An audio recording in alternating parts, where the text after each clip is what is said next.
I make space for Front Porch Conversations because I believe women needed a place where they could come and meet their authentic selves. A place where they could explore how best to love themselves so that they could practice the 8 components of self-care.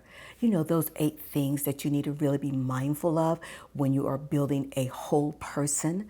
Those things that resonate around your mental health, your physical health, your emotional health, your financial health, your spiritual health, your environmental health, that relationship health. And I tell you, one of the most important things is that internal health, that work that we really shy away from, asking ourselves the most important questions of why we do the things we do or we don't do the things that we believe we should. And the second reason for Front Porch Conversations was really about asking the uncomfortable questions that must be asked. Those questions that are generally reserved for the back porch. Those questions that are whispered, if at all. Those questions around incest. Those questions around why did Mama let Uncle Johnny continue to babysit me when she knew? Those questions around domestic violence or intimate partner violence. Child-on-child abuse.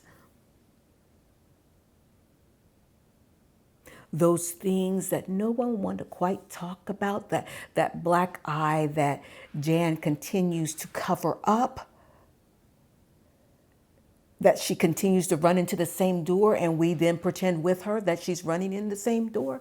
We're going to talk about those back porch questions that need to be brought to the front porch. We're going to talk about the social and the health disparities on these folks that are already feeling disenfranchised, which is just about all of us.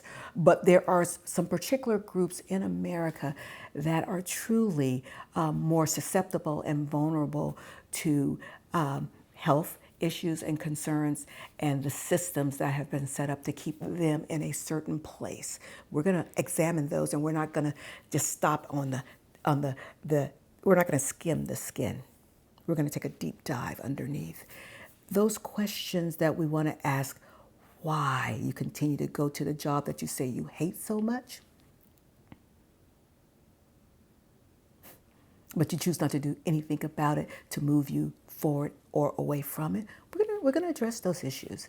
And we're going to address those issues on why you want to blame people for all the issues that you choose not to take responsibility for. I know that's really stepping on toes now. But I believe with everything in me, if we start addressing those issues and our social disparities and health disparities, and if we really address them and engage in some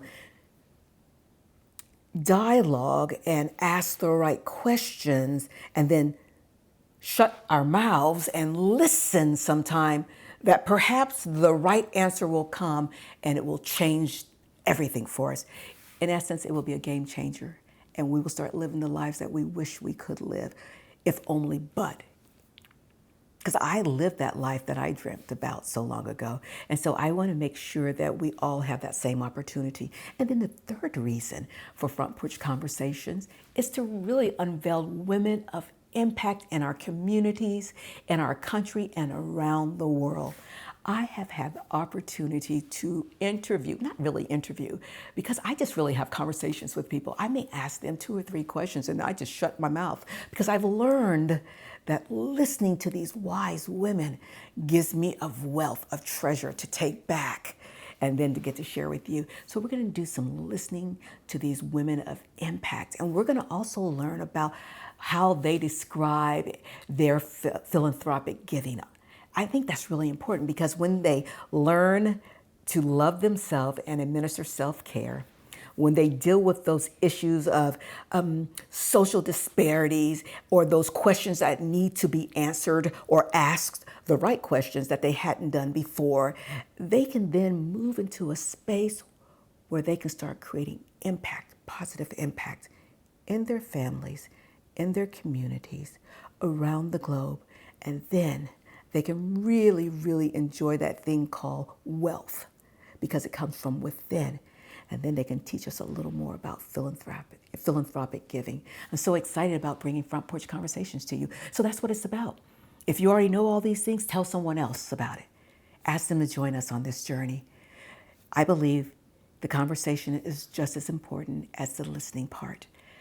We look forward to you joining us for Front Porch Conversations. I'm Lisa Williams. The only thing that separates women of color from anyone else is opportunity.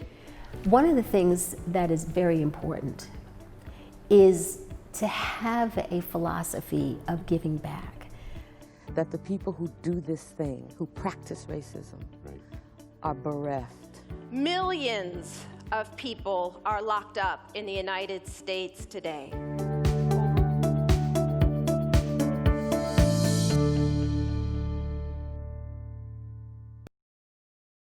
Thank you for joining us for Front Porch Conversations.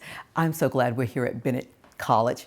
We're here in the Watkins house, and I'm so thrilled to learn about your family legacy. Tell us a little bit about who your mother was. Thank you. So my mother grew up in the home of a Methodist minister. Her father was a Methodist minister, an unusual Methodist minister because he had a doctorate degree. In a time when many times you didn't find individuals born in the 1800s who had that kind of education. My mother's mother, my grandmother, whom I never knew because she died when my mother was 14, had a master's degree in music. And the two of them married and had 3 daughters. So one of my mother's uncles, who was her mother's brother, was a businessman in Birmingham, Alabama, and he started a really pretty well-known insurance company. And because of that insurance company, they grew up with some degree of comfort as compared to many African-American families. So my mother often spoke of her mother having traveled to Europe on a cruise. My mother went to college at 14 because her mother had passed. And in those days, it was not uncommon for young people, if they had the academic acumen, to be able to apply and be accepted to college. And so indeed, she went to college at Wilberforce University in Ohio, which is where she met my father. She got a degree in mathematics, and she and my father got married, and shortly thereafterwards, 4 days later after they were married, my father was sent off to Europe for the war, and he was gone for 4 years. That is very interesting. 4 days after they were married, he was sent away for 4 years to war? That is right. He was sent away to war. He was wounded while he was away in Italy, in fact. But even while he was in Italy serving in the war, my father was taking college classes in Viareggio, Italy, because he knew that he wanted to go to medical school. So when he returned from the war, he was accepted to Meharry Medical College in Nashville, Tennessee. At the same time, my mother was selected and accepted at Fisk University across the street from Meharry Medical College. She got her master's degree in mathematics, and my father got his doctorate degree in medicine, and they then moved on with their lives and raised their children and were married for 51 years. My parents had a philosophy about the role of money. Their philosophy was that there would always be money for education. Education was the most important thing. And they used to speak of that fairly often. And of course, therefore, my brothers and I we grew up in a household where education was the most important thing. We were not real socially involved children who were out and about a lot. We went to school and we came home and we studied. And because of my mother's drive for education, we just adjusted to that as a lifestyle. This resulted in all three of us going on to get advanced degrees. And there was an article in the newspaper here in Greensboro that talked about the fact that our family of 5 was such an unusual family because everyone in the family had a doctorate degree. You say this like it's a matter of fact that all of you had degrees, advanced doctorate degrees. That's not the average thing for the average family. What spurred that? What was it about your family that made you all be the achievers that you are in the educational field? Tell me about that, please. My father had a degree in medicine, and he went on to become a general surgeon. And we were living well in Virginia when he decided to become a general surgeon. He had been a general practitioner prior to that time, so we had to go back and do a residency in surgery. So it was what we often in our family refer to as riches to rags, because when you are back in residency again, you don't have a lot of money under those circumstances. My mother was a professor at North Carolina Central College in Durham during the time that my father was doing his residency, and she was in the mathematics department. And she got recruited actually to come to Bennett College by the then president, Dr. Willoughby Player. At that time, the college had a component that was a finishing school component, and it was more heavily driven in the liberal arts, English, sociology, things of that nature. However, Dr. Player asked Mother to come and begin to really work hard to build the mathematics and sciences department. And so she began in the 60s to do just that. And over the course of her 40+ years that she worked with Bennett College, she brought to the campus more than $7 million in grant money, mostly within the context of helping to bring the college up to speed with respect to science and technology. She wrote numerous grants to the National Science Foundation, establishing 2 in particular programs, one of which was called the MARC program. This was a program that was really focused on going to college and becoming versed in biomedical research. So the students not only got their college degree, but they also got a master's in biomedical research. The other jewel, I would say, with respect to her desire for this college, which is a historically black all-women's college, of which there are only 2 in the United States, was the MBRS program. And this program allowed students to not only get their bachelor's degree, but also to get a master's degree that was going to be focused not so much on medical research, but on advanced training in biological research. So she was very knowledgeable in that area, well into her career, long after my brothers and I had graduated from college and medical school. One of my brothers graduated from dental school. My mother decided to go back to school because she recognized that the future had to do with computer technology. So she went to school and got her doctorate degree in computer science. She was well over 50 at the time when she did that. She and her very best friend, Dr. Nan Manuel, traveled together to Baltimore, Maryland for 2 years as they worked on their degrees in computer science. And when she came back to Bennett, she began writing grants for Bennett College in the computer science area. I recall very well how she was given a whole floor in their science building in the basement where they brought their first IBM computer, very similar to the IBM computer that was pictured in the movie Hidden Figures, the kind of computer that takes up an entire room where you have to have special fans, where you were punching out the key cards, etc. I remember it very well. As soon as you walked down into the basement of that building, the whole floor was much warmer in temperature. She really enjoyed that process of bringing computer science to this liberal arts college, and somehow or another she was recruited by the National Science Foundation to become an ambassador, if you will, to other historically black colleges and universities.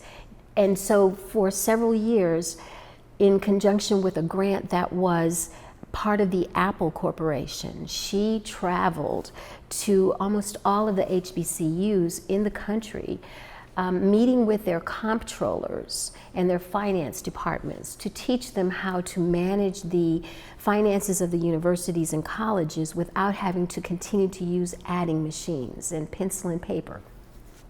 There was a lot of distrust initially in that, because these are individuals who had spent their whole careers doing what they did well, and thinking about these machines that might put them out of their jobs was a real barrier of resistance to accepting computer technology within the role of administration. So it was because of that resistance that the NSF, the National Science Foundation, realized that they needed to have a minority person who would not be a threat to these individuals as she went from college to college.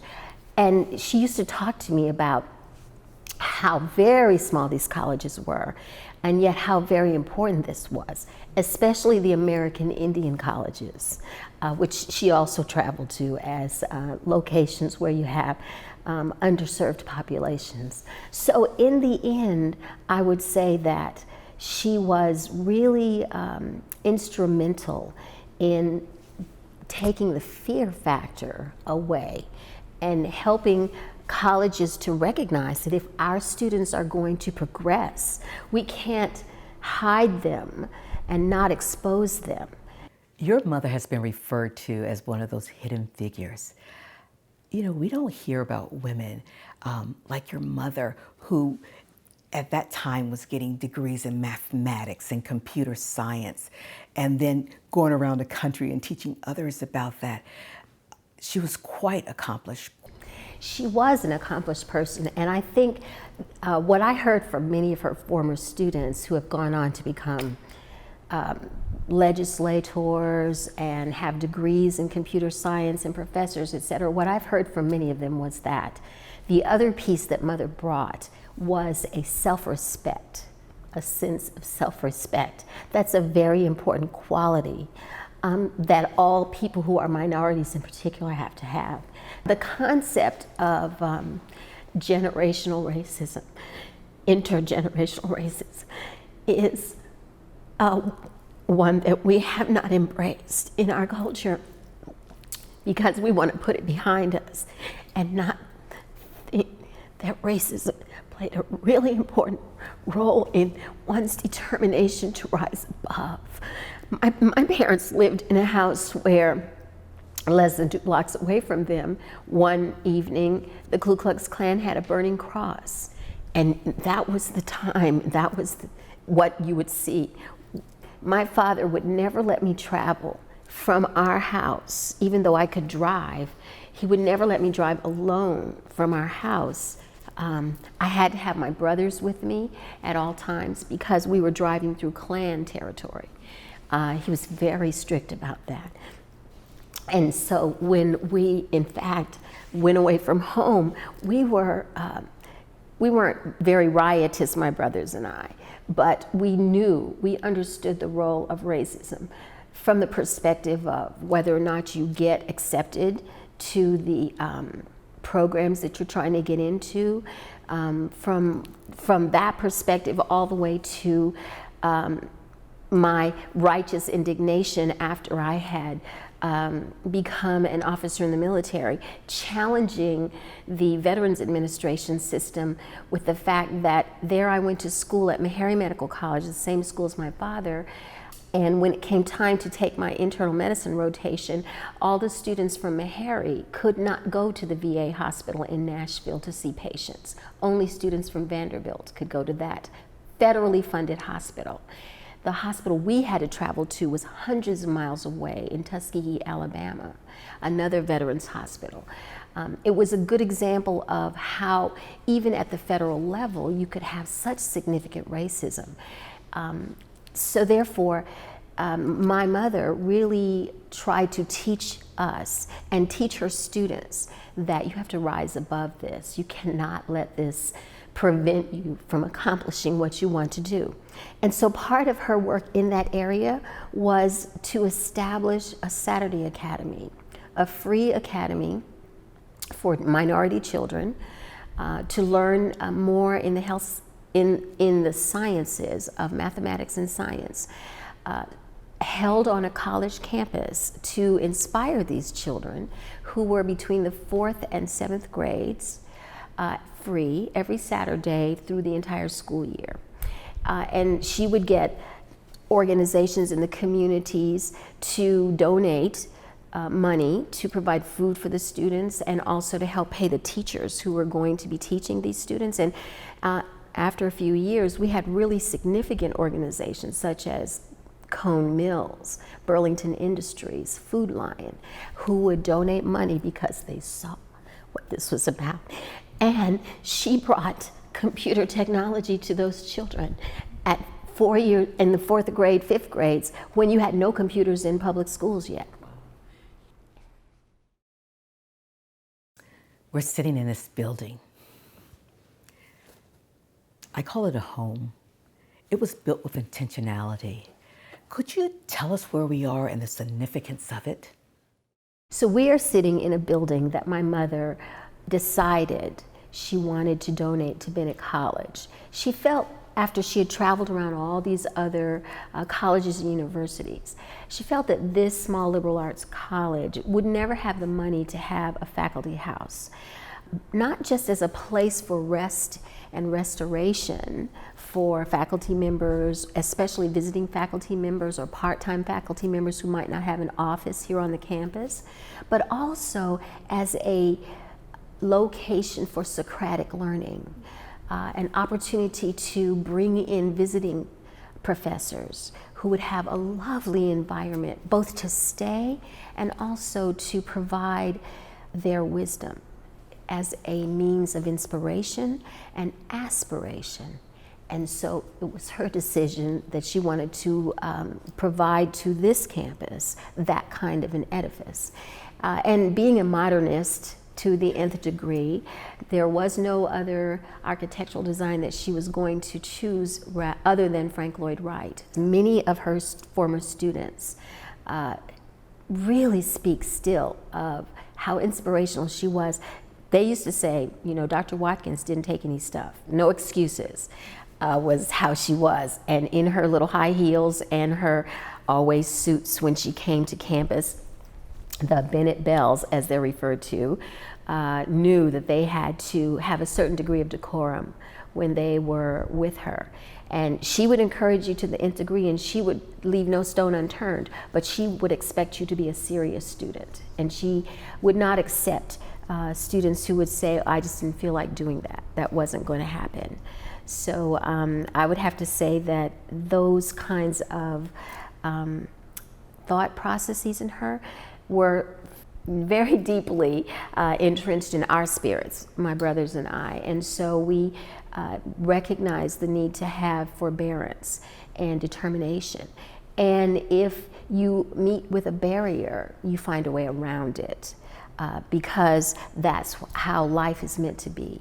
And I'm really grateful that she has given something that's beautiful to the campus so that they can use it, and have used it now for 9 years, as a means of gathering, listening, learning, appreciating, and thinking about not just the bare survival subjects, but let me think a little bit outside the box. That is definitely what she wanted to inspire. This building is intentionally sparsely furnished so that it can be multifunctional. So when there is going to be a public speaker or a professor, they bring in multiple seats so that many students and others from outside the university can come to listen. On the other hand, if there's going to be a celebration of commencement or faculty appreciation, it is structured so that you can have flow of individuals and you can spend plenty of time with space so that there can be networking.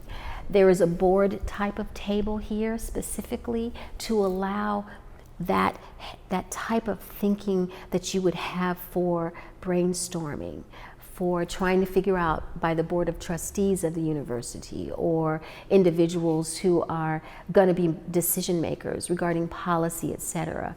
and its outdoors is beautifully appointed, and we really thank the campus for allowing this particular piece of property to be available for the house, because the two beautiful trees that are in the back, you know, just engender a sense of peace and tranquility.